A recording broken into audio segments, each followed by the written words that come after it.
ओम खड्गं चक्रगदे सुचाप परिघां शूलं शुण्डिं शिरा शंखं सन्ददधिं करस्त्रिनयनां सर्वांगभूषावृतां नीलास्मद्युतिमासपाददशकां सेवे महाकालिकां यामास्तौ स्वपिते हरौ कमलजु हंतुम मधुम कैटभम। नमस्कार, स्वागत है आपका आचार्य वाणी में। मैं आचार्य विक्रमादित्य आपके साथ हूँ और आज का विषय हमारा है कि तुला राशि वालों के लिए अक्टूबर का मध्यकाल कैसा रहेगा। देखिए, अक्टूबर के मध्यकाल में ग्रह युगों का कई परिवर्तन का योग बन रहा है। यदि हम बात करें तुला राशि वालों के लिए तो आपकी राशि में तो कई महत्वपूर्ण परिवर्तन होने के योग बन रहे हैं। सूर्य आपकी राशि में आने वाले हैं, बुध भी आपकी राशि में आने वाले हैं, तो आपकी राशि में कई प्रकार से उठापटक होने के योग बनते दिखाई दे रहे हैं। और वैसे ही मंगल वहाँ चल ही रहे हैं, आपकी राशि में केतु भी साथ चल रहे हैं और इस अक्टूबर में तो कई और भी परिवर्तन होंगे। अभी मंगल आए हैं, शुक्र बुध आने वाले हैं, सूर्य आने वाले हैं, केतु जाने वाले हैं और इस प्रकार से कई प्रकार के योग जो है, ऐसे में परिवर्तन का समय है। आपको बहुत सोच समझकर अनुभव के द्वारा लाभ लेते हुए तब बहुत समस्त कार्यों को करने का प्रयास करना चाहिए। आपके लिए ट्रांजिट का पीरियड है। तुला राशि वालों के लिए खास तौर पर कई उठापटक होने के योग बन सकते हैं और यदि असावधान रहे तो फिर आप कष्ट में भी फंस सकते हैं। सबसे पहली क्या चीज़, सावधानी एक सबसे बड़ा उपाय है। बहुत सारे लोग हमारे पास आते हैं और बोलते हैं महाराज उपाय कर दो, ऐसा कर दो। देखिए, कोई किसी का उपाय कैसे कर सकता है, व्यक्ति को स्वयं ही समझना चाहिए सबसे पहले तो। और फिर आप बेकार के रूप में बहुत सारे लोगों के पास चले जाते हैं और फिर वो कुछ ना कुछ आपको खर्चा बता देते हैं। तब आप कहते हैं कि नहीं पंडित जी लोग पैसा खर्च करवा देते हैं। ज्योतिष विज्ञान जो है सीधी तरीके से चीज़ को समझने का विज्ञान है। कर्ता आप स्वयं हैं और आप ही स्वयं हर चीज़ का निदान कर सकते हैं। तो इस प्रकार से आप समझें, आप पहले डॉक्टर के पास जाएं और फिर डॉक्टर साहब आपको सीधी तरीके से बता दें भैया ठीक कर लो। लेकिन आपको शांति तब तक नहीं पड़ती कि जब तक आपको कोई भयावह स्थिति ना उत्पन्न कर दी जाए, हजारों रुपए के टेस्ट ना करा दी जाए। सीधी तरीके से आपको कोई बता दे भैया कुछ नहीं है, जाओ शांति करो, तब वो कहते हैं। और यही कारण है कि आपके जीवन में शांति नहीं प्राप्त होने वाली। जैसी तुला राशि है आपकी, तुला राशि वैसे ही जीवन में आपको कई प्रकार से तराजू की तरह तोलने का प्रयास करती। बार बार जीवन में कई प्रकार की ऐसी समस्या आ जाती है, जस्टिस अनजस्टिस, धर्म अधर्म, हाँ ना, इन चीज़ों में फंसने के वो कई बार उत्पन्न करते थे। तो ऐसे में तुला राशि वालों को इस समय तो बड़ा सावधान रहना चाहिए। थोड़ा सा इमोशंस को कंट्रोल कीजिएगा। सूर्य आपकी राशि में आने वाले हैं, ये आपके लिए इमोशंस में कई प्रकार से एग्रेसिवनेस बढ़ा सकते हैं। ध्यान रखते हुए कार्य करें। फिर भी हम बताएंगे आपको क्या कुछ होने के योग हैं, लेकिन पहले ओवरऑल समझ लीजिए। देखिए, आश्विन मास चल रहा है इस वक्त। आश्विन मास में इस बार 5 शनिवार का योग बन गया है। 5 शनिवार का योग अशांति का योग बनाता है। जिस महीने में 5 शनिवार हो जाते हैं, कहा जाता है उसमें विश्व में अशांति का योग बनता है, युद्ध का योग बनता है, विस्फोट का योग बनता है, कई भूकंपों का योग बनता है, भूमि कंपयमान होने के योग बन जाते हैं। तो ये सब योग इस प्रकार से लगातार चल ही रहे हैं। तो ऐसे में बड़ा सुंदर योग भी ये बन रहा है कि इस समय में अक्टूबर के मध्यकाल में श्राद्ध भी रहेंगे और फिर नवरात्रों का आरंभ भी हो जाएगा। और ये जो मुहूर्त हैं, ये वो कार्य का समय है कि जब आप अपने कष्टों को दूर करने का योग बना सकते हैं। श्राद्ध चल रहे हैं तो श्राद्ध में तो आप सुंदर कर्म करें, अपने पितरों के निमित्त दायित्व करें। और ये वो कर्म है कि जिसके द्वारा आपसे भार हटना ही हटना है। जब आपके सिर से ऋण हट जाता है तो आदमी जीवन में शांत हो जाता है। हर व्यक्ति चाहता है कि मेरे जीवन में सिर पे कोई ऋण ना हो। पितृ ऋण निवृत्त करने के लिए 3 प्रकार के ऋण शास्त्र में बताए गए हैं, पितृ ऋण, देव ऋण, ऋषि ऋण।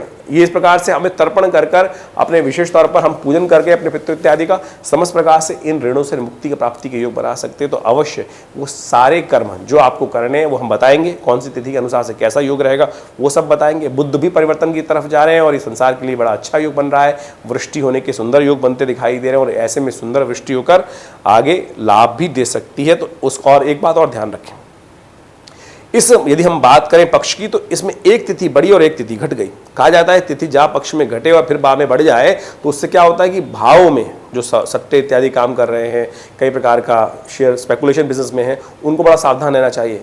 भावों में उठापटक, ऊपर नीचे ग्राफ होने के योग दिखाई देते, हल्की सी असावधानी आपको फंसा सकती है। तो इस बात का ध्यान रखते हुए कार्य कीजिएगा। आप समझ लीजिए सिलसिलेवार तरीके से क्या कुछ होने के योग हैं। सबसे पहले 11 अक्टूबर की बात कर लेते हैं।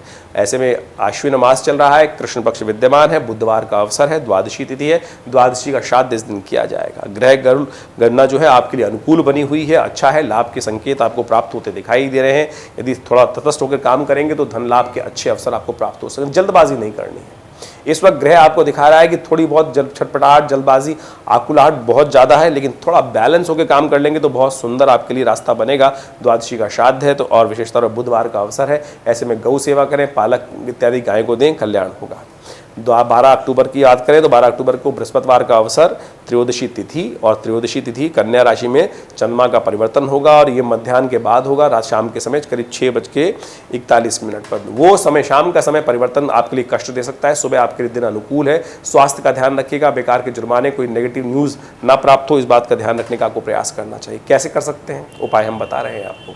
इस दिन त्रयोदशी का श्राद्ध करने का अवसर है। जिनकी त्रयोदशी को शरीर पूरा हुआ उनको अवश्य इस तिथि का लाभ लेना चाहिए और अपने उनके निमित्त तर्पण सब अवश्य करना चाहिए, ब्राह्मण भोजन अवश्य कराना चाहिए।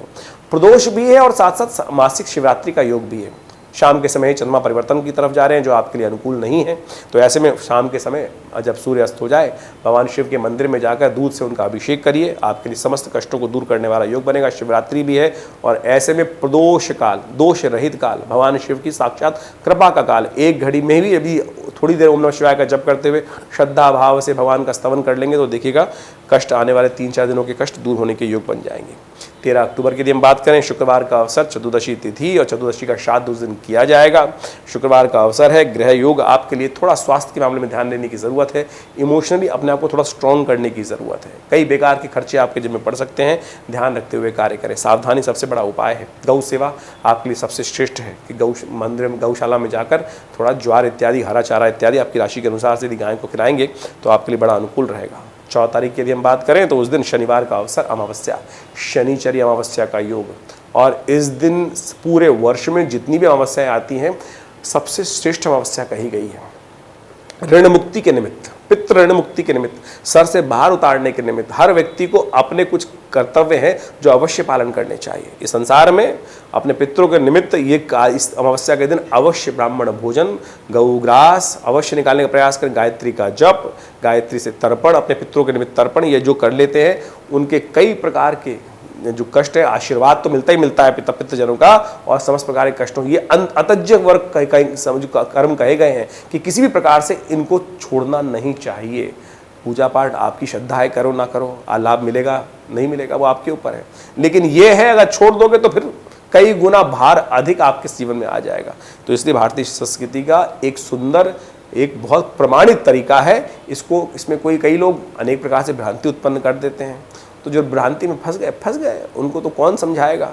जो नहीं है, कम से कम अच्छे श्रद्धावान धार्मिक लोग हैं, उनको तो अवश्य लाभ लेते हुए कार्य करने का प्रयास करना चाहिए। ग्रह थोड़े भारी हैं, स्वास्थ्य का ध्यान रखिएगा, गाड़ी वाड़ी बहुत सावधानी से लाइएगा, गुस्सा मत कीजिएगा, नहीं तो छोटी सी गलती भारी पड़ सकती है। इन सब बातों का ध्यान रखते हुए कार्य करें। उपाय, आप विशेष तौर पर काली साबुत उड़द का दान करें और हनुमान जी का पाठ करें, गायत्री का पाठ करें, किसी गरीब को भोजन इत्यादि कराएं। ये सारे उपाय हैं, इनको करके लाभ ले सकते हैं।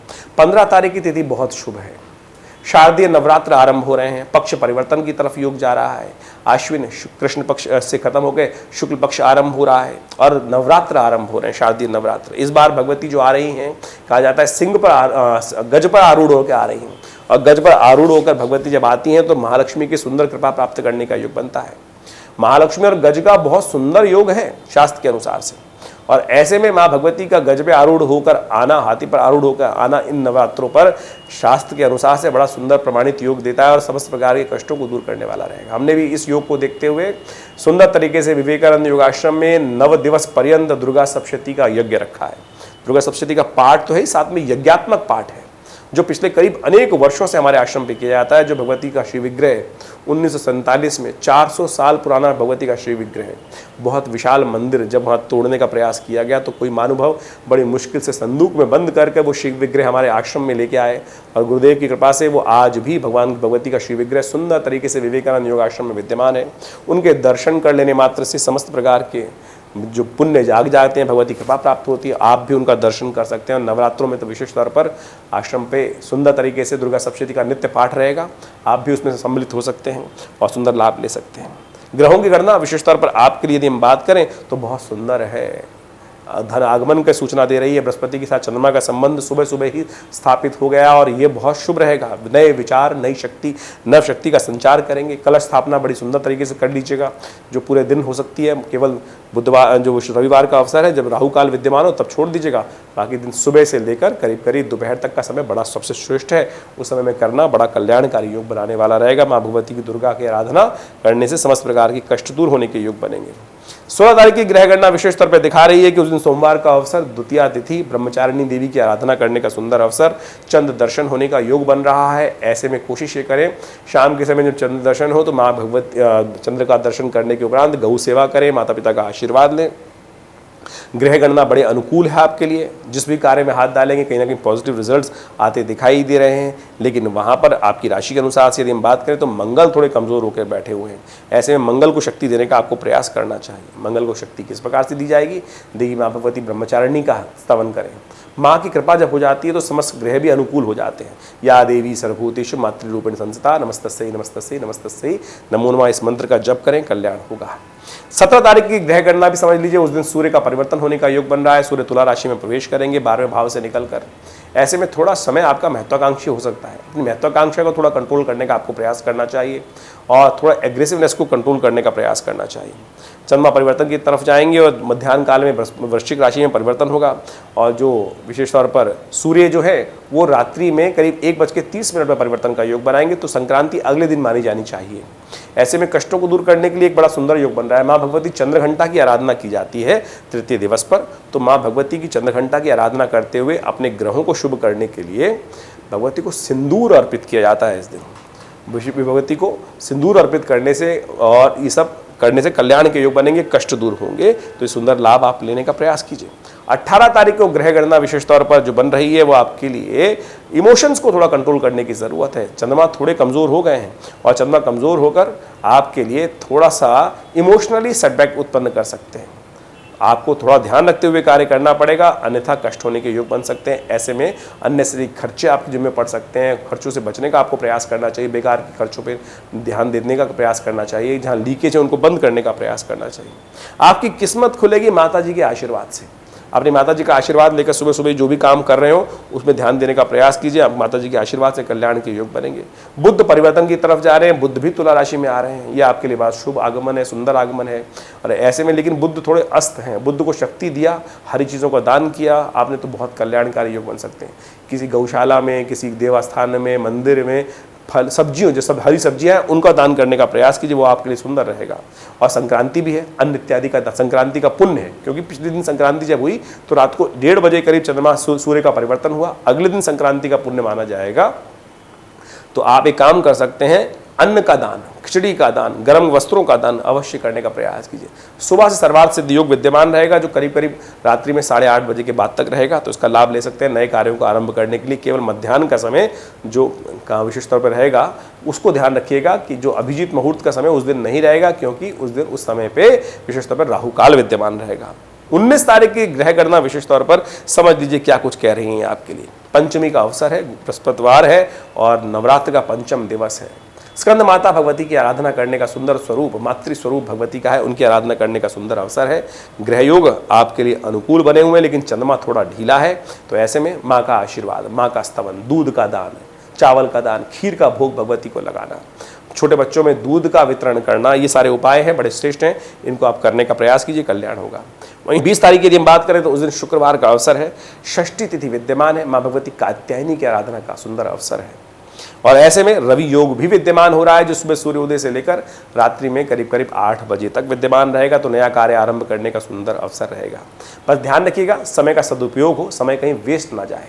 ग्रह गणना विशेष तौर पर दिखा रही है कि कहीं आप अपने समय को फालतू जनमानस के कार्यों में कहीं व्यर्थ ना कर दें और थैंकलेस टाइम ना हो जाए कहीं। इस बात का ध्यान रखते हुए कार्य करना है। ये समय आपके पुरुषार्थ का है। बेकार के काम आपके जिम्मे लगेंगे, उनसे बचते हुए यदि काम कर लेंगे तो बहुत शुभ रहेगा आपके लिए। शिव की आराधना से, माँ भगवती की आराधना से, माँ शिव पार्वती का ध्यान कर लेने से, उनको विशेष तौर पर लाल पुष्पों की माला अर्पित करें, उनका पूजन करें, हलवे का भोग लगाएं, माँ कात्यायनी का ध्यान करें। ये सुंदर उपाय हैं आपके लिए। और हमारे आश्रम पे तो बड़ा यज्ञ चल ही रहा है। सुंदर सूचना हमने आपको दी है, उसमें जुड़ें, कल्याण होगा। नवरात्रों पर हमने विवेकानंद योगाश्रम में बहुत विशाल यज्ञ का भगवती का श्री विग्रह जो आश्रम पे प्रतिष्ठित है वो 1947 में मुल्तान से पधारा। कहा जाता है 400 साल से पुराना भगवती का श्री विग्रह है और जो बहुत शुभ रूप से भगवती का प्रतिष्ठित है। मुल्तान से कोई एक व्यक्ति लेकर आया मूर्ति संदूक में बंद कर और वो हमारे पिता आचार्य श्री केशव देव जी महाराज को वो 1947 में लाकर जब पार्टीशन हो रहा था विशेष तौर पर, तब जाकर उनको प्राप्त हुई और उन्हीं की प्रतिष्ठा हमारे आश्रम में की गई है। करीब करीब 400 साल पुराना भगवती का चमत्कारी श्री विग्रह है और उन्हीं के सानिध्य में ये विशाल माँ भगवती का यज्ञ जो किया जा रहा है, सहस्त्र चंडी महायज्ञ किया जा रहा है, उसमें सब लोग विशेष तौर पर इस दुर्गा सप्तशती के संपूर्ण 13 अध्यायों का नित्यप्रति यज्ञ करते हैं और आप भी उस यज्ञ में स्वयं सम्मिलित हो सकते हैं। जो कहते हैं ना कि माँ भगवती कृपा प्राप्त होती है नहीं होती पता ही नहीं चलता है। इस यज्ञ में जो बैठते हैं पिछले बहुत अनेक वर्षों से, करीब करीब यहाँ से आश्रम पे ही सत्ता आज़ादी के बाद से प्रतिष्ठित मूर्ति है और भगवती का ध्यान कर यज्ञ करने से समस्त प्रकार के कष्ट दूर होने के योग बन जाते हैं। ऐसा हमने स्वयं हज़ारों लोगों पर देखा है। आप भी आइए, माँ भगवती का दर्शन करें, कल्याण के योग बनाएं। धन्यवाद, नमस्कार।